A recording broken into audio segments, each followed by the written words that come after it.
What's up, guys? I'm E from FRC Outlaws, and today we're going to continue our easy review over the Propel Cloudmaster. We're going to go outside and take it for our flight test and see how it goes. See you out there. I'm E from FRC Outlaws. Today we're going to continue our part 2 of this video with the flight test. So just a quick review over this. We have a Li-ion battery that gets charged through a wall charger. It goes in and there's no on switch, so as soon as you put the battery in, it starts blinking. And then you can put it down on the ground, but because there's grass and stuff, I'm just going to put it right here.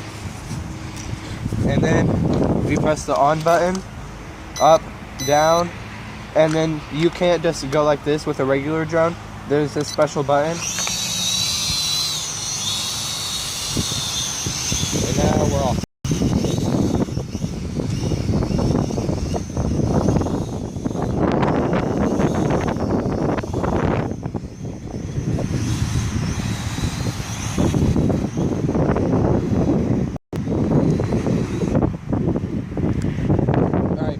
So I landed the drone over there. My review is it's super light. So even though it's not very windy out, it is kind of cold, but it's not very windy out today. And then the drone just started going over there. So I had to put it on the second speed, and it was still too powerful, and the wind just pushed all the way over there.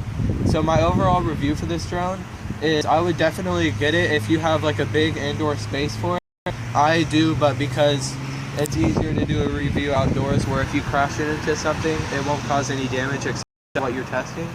So there might be a little bit of damage. I can't really see the drone right now. I just held the down button. Oh yeah, that's the thing I forgot. When you're landing the drone, you just hold the down button. You don't have to press this again.